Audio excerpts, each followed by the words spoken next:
Hi, my name is Caitlin Stockley, And my name is Jared Trask.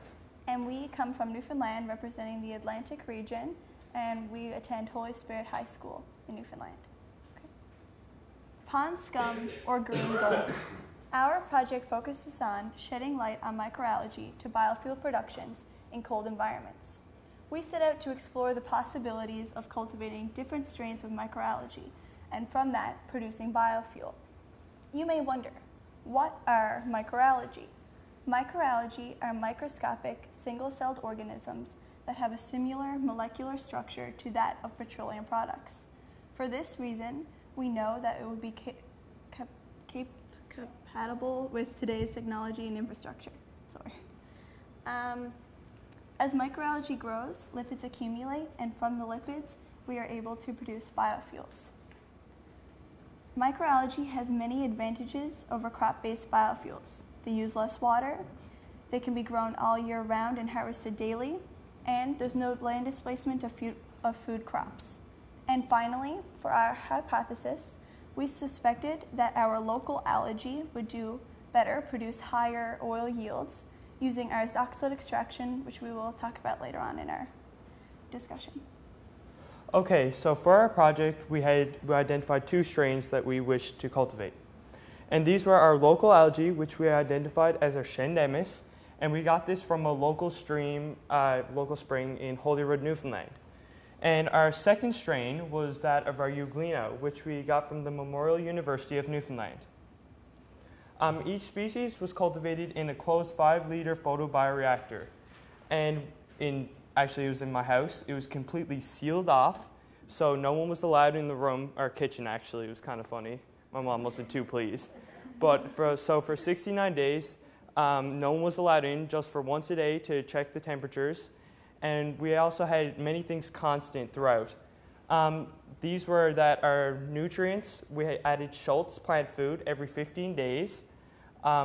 We had distilled water added up to the 3-liter mark, and this was replenished up to that mark every 10 days. Also, our lighting, due to the external lighting changes of the lengthening of the days, we also had a 24-hour fluorescent lamp which aided in microalgae growth. We also had a bubbler, air bubbler, to have constant supply of air to both algae, along with a magnetic stir plate for constant water circulation. Unique to our experiment, we used a waste heat source. This waste heat source was that of my fireplace, and this mimics that of a pulp and paper mill, where industrial processes yield heat, and this heat can be used to grow microalgae. Alright, so after our 69 days, we had the task of separating the water from our algae. So first we did this using centrifugation, which uses a vortex to spin down the algae and separate the water from the algae. So we were left with a mushy pulp. And then from this, we removed all further water using freeze-drying, using liquid nitrogen. And these were then weighed and prior to our 2 extractions. For our 2 extraction methods, we had ultrasonication and zoxylate. Ultrasonication, to begin, is our mechanical method, which uses sound waves to break down the cell wall, transferring our lipids, which is what we needed to make biofuel, into our solvent. Our ultrasonication was done at 3 rounds for a duration of 15 minutes at both temperatures 20 and 45 degrees. After ultrasonication was done, a rotovap was used to remove all excess solvent. So for our second extraction method, we used zoxylate extraction. Zoxylate extraction is our chemical extraction, where we had our algae sample, which was under continuous washing under our solvent or percolation. This extraction method was done for 36 hours, and after that was completed, we moved on to using our rotovap to remove our excess solvent once again. Our solvent used was our controlled variable because it remained the same throughout our experiment, and it was N-hexane, which happens to be the least dangerous solvent that we used. Okay, so we split our results off into 2 categories, that of cultivation and extraction. So for our cultivation results, we noted several key things. The hours of daylight, due to the lengthening of the days, varied from about 9.6 to 10.5 hours. And also, our water temperatures also varied due to varying external temperatures, varied from about 17 to 23 degrees. And we also did a calculation which showed the amount of dry mass per liter of water. And these were very close with just a 0.02 difference, with our euglena having more at 0.47 grams per liter and our local algae having 0.45 grams per liter. On to our extraction results, we noted that our ultrasonication at 20 degrees yielded the highest oil content for the local algae at 1.4% of the dried weight, and our soxhlet extraction yielded the highest oil content for the euglena at 2.1% of the dried weight. We also noted, surprisingly, that our ultrasonication at lower temperatures yielded the better results for the algae. And this is surprising because we would think, okay, the higher temperature, there's more energy, it would do better in breaking open the cells. But this exactly was the opposite. We thought that this could have been the fact that, as we know, our species were colder species algae. And due to this, some of the possible lipids could have degraded and been unable for extraction.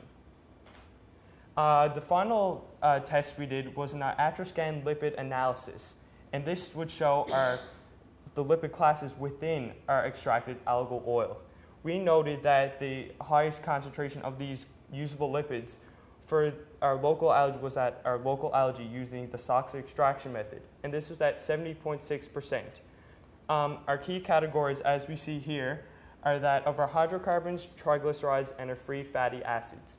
These are the ones most important for fuel source for our biodiesel. Okay, so we had a sample size of 6 for our project, where we had our 2 algae strains, our 2 extraction methods, and ultrasonication being done at 2 different temperatures. As far as possible errors go, human error in calculating our equations for the percentages, or maybe even a problem with the weighing scale. But apart from that, there was no cross-contamination of our algae. Everything was washed and kept separate throughout the entirety of our experiment. And as far as our variables go, we had to break down our variables into 2 different categories, starting with our cultivation. So our cultivation for our independent was our temperature, our lighting, our pH levels when we discarded the water and started out, how we started out with distilled water, etc., and our algae strains. And our dependent factors was our dry mass that we got from our cultivation, our dry mass per liter of water. And for our extraction methods, our controlled variable, like I said earlier, was our solvent, because it remained the same. We use N-hexane. And our independent variable for our extraction methods were our extraction methods, times, temperatures, etc. And our dependent was our oil yields that we extracted from our extraction methods. So, in conclusion, we have indeed discovered that it is possible to cultivate microalgae and then use it to produce biofuel. However, more research is needed. Scaling up to microalgae in commercial production hinges on the following. It is important to identify a high growth rate algae and a high oil containing algae, and further advances in process engineering, such as lower extraction rates and lower extraction costs, are very, very important in our project. Also, when doing research, we came upon something they're doing at the SB Technical Institute of Sweden, where they're adding what's called a bioadditive to the algae, to the biofuel after it's been made, to reduce viscosity and to prevent freezing, which is especially important in our project because it was a cold environment project and a cold environment species of algae. Okay, so there are very many key commercial aspects and opportunities for this project, both economical and to reduce environmental impacts. These are known such as microalgae is known to be, it can be grown on wastewater, and to enhance microalgae growth while removing these toxins and these potentially harmful chemicals from going into our oceans. Also, if microalgae growth facility was located on the site of a facility with the constant release of carbon dioxide, then, or even a carbon source, then the net carbon output could be eliminated and microalgae growth would be enhanced. We would also just like to take the time to thank our mentors, Dr. Bob Heller and Dr. Kelly Halboth, and everyone else who really helped us with this project, and we just thank you for listening to our project. Thank you. Thank you very much. Questions? Jim? So you looked at 2 microalgae species in your studies. Do you think you've identified one that could potentially be scaled up for producing biofuels, and could it be used in the Atlantic region of Canada? That's a very good question. Our local algae did produce a higher oil yield, but when we first went into doing our project, it didn't start out as, we didn't know when we first went in, oh, this will be a high oil containing. We just we were provided with the euglena from Memorial University, and so we worked with that one, and then we just got a local one from a stream close to our homes. So when we went into it at first, it wasn't knowing that this was going to be high oil containing. However, the Ocean Nutrition Center in Nova Scotia in 2005 identified a high oil containing, and it happens to be the highest oil containing algae to this day on the planet discovered. So if potentially getting our hands on that algae for next year to really produce high oil yields, I mean, that's a definite potential. So I hope that answers your question. And with regard, I have one other question. This is a more technical one. And you gave the lipid compositions of the algae you looked at. You didn't say how you determined that. This was an iatro-scan lipid analysis. This is similar to gas spectrometry, where you can determine the actual lipid classes, and there's a complete table in our lab book with all the results from this, but we just show it up here because it would take slides upon slides of showing all the data.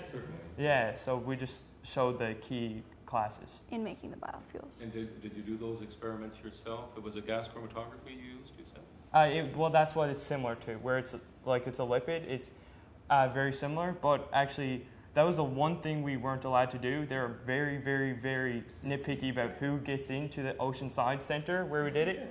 Yes. And they were kind of like, can we see what's going on? And they were kind of like, We learned how to do it, and we've seen how it comes up in graphs and how they get their information, but we weren't allowed to do it ourselves because you have to be trained in to do such procedures. So you analyzed the data yourselves? Yes. Yes. And just one more, that made me think about something you'd said earlier on, that you used N-hexane for the extractions because it was the least dangerous, but you didn't say what the alternatives were. Chloroform was... Yeah, chloroform. Actually, our mentor was saying how when he was younger, that they never knew the potential dangers, the toxin, how toxic this was, and they used to almost like wash their hands in it. So, and it was very dangerous. So definitely we didn't want to have, because one of our things that our objectives was trying to be is as eco-friendly as possible, and so we didn't want anything too potentially dangerous on our hands. You had a good mentor. Yeah, one of the questions was already answered. Thank you. Can you just tell us why you chose for your growth 69 days? Why not 65 or 75? Is there a reason for that? Was it the use of your mother's kitchen, or were there other reasons for 69 days? Well, due to the fact that we were limited with the amount of time, like we would like to have kept going till we had even a more sufficient quantity, but it was when that we were available to go into the lab and get this done, and we felt we had a sufficient quantity of algae to have a sufficient quantity of algal oil being extracted. And no, my mother wasn't particularly happy with giving up her kitchen.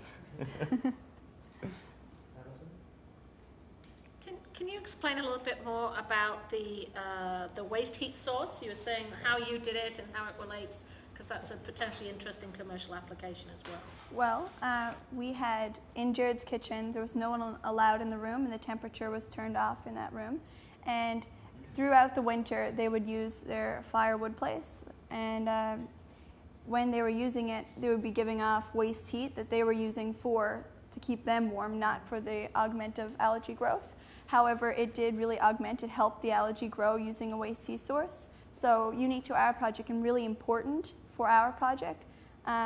having a co-location, like we gave an example, a pulp and paper mill, they give off continuous heat that's not being used for anything. So if you could use that, it costs nothing, and to be able to put a use to the excess heat coming out to augment your algae growth. Well, I was just a technical thing, because you had 6 different conditions, right, altogether. Yes. And so how many replications in each of these conditions? Was it an N of 1 per condition? Yeah, because the problem with it is that to really, if we were to grow sufficient quantities to go over and over again, that's really something that someone will work on for their master's or PhD. And obviously we never had that sort of time for this thing, but we wanted to cover all of the bases to make sure, that to see if there was any specific correlation between, if temperature or different strain or different extraction methods had a higher yield, but that's pretty well. How does the analysis of the microalgae biofuel compare to plant-based biofuel? Actually, as we said, we have a lot of data saying like that corn and soy and other crop-based fuels are not nearly as efficient. And this is not in just the fact for the yields, like microalgae yields can be, even like being conservative in this, can be 2 or 3 times higher per hectare. Just the fact that microalgae growth can be grown in tubular photobioreactors that can say be, X number of stories high, while corn and other crops like this, that's the limitation with like the space. But when you look at the composition of the oil that comes out of the microalgae, how does that compare to the plant-based oil? Is it similar, or? Well, as in composition yes, wise? Yes. Well, essentially all of them are going to be like the same, but they vary in their amount of, say, like one lipid class or another. Like as we found, microalgae has a very high concentration of mobile polar lipids, which is just strange due to, well, it's kind of funny, the fact that it's in a cold climate and these are kind of found more often. So it's just the lipid classes, yes, they vary in the organism or the crop that you are growing. Can you just help me understand the cold temperature microalgae versus the warm temperature microalgae in warm oceans? Is there a difference in the concentration of oil production capabilities, the yields? Well, for our project, we focused on the cold environment mainly Sure. because we wanted to produce something in our own backyard Absolutely. to benefit. As far as the cold versus the warm goes, it is expected that warm temperatures will produce, just like in Florida, they can grow oranges, whereas we can't. It's expected that they would have a higher oil or higher rate, but it really depends on the species you're using. Like, we couldn't grow a cold environment species that we used, wouldn't be able to be grown in a warm place like that. So it's really dependent on the species you're using and really the temperatures, because like we said, our cold temperature, our local, did better at ultrasonication at the colder temperature. And we thought that was because at the higher temperature, some of the lipids degraded. And that was really important because the lipids is what we needed to produce our biofuel. So I hope that answers your question. Is this your first year competing, or have you competed before? Yes, this is our first year. We're very excited Did you to be enjoy here. yourselves? Yeah, Oh, yeah, it's definitely. a big learning experience and an Excellent. Which grade are excellent you in? opportunity. We're in grade 11. Wonderful. So you have time to continue? Yes. Yeah, definitely. There's a lot of options for next year. Even just if we could get a hand, as we said, on this ocean nutrition, this species, we planned to then directly just do a more in-depth analysis of the particular properties of this biofuel, of this biodiesel really, and of the algal oil, and just play with the more how to improve it more, and just go to more of the specifics. Yeah. Our main goal is to really help the environment and take away some of the carbon footprint that we're leaving. So it's extremely important that where we're using algae, it's really, helping with the carbon input, it's taking it away. So if we can make a difference in the environment, it's really important to us. Any other questions? Thank you very much, and please thank your mother for promoting science in your kitchen. Hope you didn't starve throughout those 69 days. Thank you very much. Thank you. Thank you.